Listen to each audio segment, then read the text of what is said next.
கர்த்தருடைய பரிசுத்த நாமத்திற்கு மகிமை உண்டாவதாக. இன்றைய வேத வசனம் யாக்கோப்பு 1:22.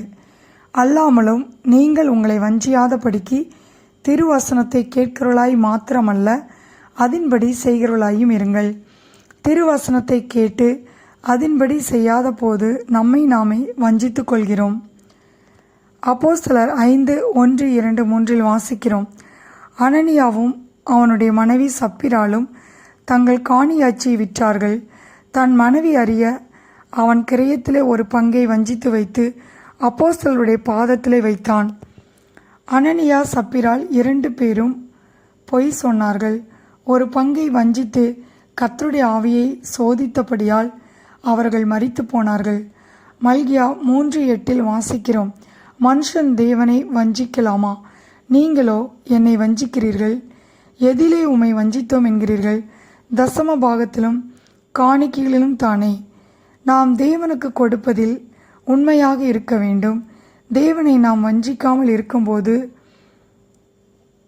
தேவன் வானத்தின் பலகணிகளை திறந்து இடங்கொள்ளாமல் போகும் மட்டும் நம்மை ஆசிர்வதிப்பார். ஆதியாகமம் 29:25 வாசிக்கிறோம். யாக்கோப்பு லாபானின் மகள் ராகேலை திருமணம் செய்யும்படி அவளுக்காக 7 வருஷம் லாபானிடம் வேலை செய்தான்.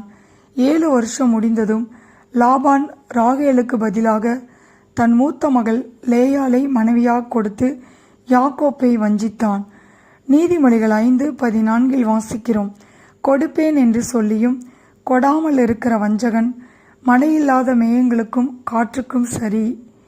நாம் மற்றவர்களுக்கு ஏதாவது ஒரு காரியத்தில் செய்வேன் என்று வாக்களித்து அதை செய்யாமல் இருப்போமானால் நாம் வஞ்சகர் என்று வேதம் சொல்கிறது. ஆதியாகமம் 3:13 வாசிக்கிறோம். ஏவாளை சர்ப்பம் வஞ்சித்தது. சர்ப்பம் என்னை வஞ்சித்தது, நான் புசித்தேன் என்று ஏவாள் சொல்லுகிறதை பார்க்கிறோம். நாம் சாத்தானால் வஞ்சிக்கப்படுகிறோம். தேவனுடைய வார்த்தைக்கு கீழ்ப்படியாமல் சாத்தானின் பொய்யான வார்த்தைக்கு கீழ்ப்படிந்து நாம் சாத்தானால் வஞ்சிக்கப்படுகிறோம்.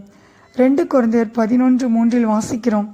சர்ப்பமானது தன்னுடைய தந்திரத்தினாலே ஏவாளை வஞ்சித்தது போல உங்கள் மனதும் கிறிஸ்துவை பற்றிய உண்மை நின்று விலகும்படி கெடுக்கப்படுமோவென்று பயந்திருக்கிறேன் என்று பவுல் சொல்லுகிறதை பார்க்கிறோம். பிசாசு நம்மை வஞ்சிக்க இடங்கொடாதிருப்போம். சில வேளைகளில் நம்மை நாமே வஞ்சித்து கொள்கிறோம். எப்போது திருவசனத்தை கேட்டு அதின்படி செய்யாத போது நம்மை நாமே வஞ்சித்து கொள்கிறோம். நீதிமொழிகள் 14:25 வாசிக்கிறோம். வஞ்சனைக்காரனோ பொய்களை ஊதுகிறான் என்று.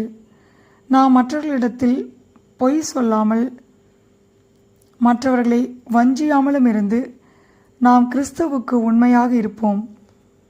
யாக்கோப்பு 1:22 வாசிக்கிறோம். அல்லாமலும் நீங்கள் உங்களை வஞ்சியாதபடிக்கு திருவசனத்தை கேட்கிறவர்களாய் மாத்திரமல்ல, அதின்படி செய்கிறவர்களாயும் இருங்கள். கர்த்தர் தாமே இந்த வார்த்தையை ஆசீர்வதிப்பாராக. ஆமென்.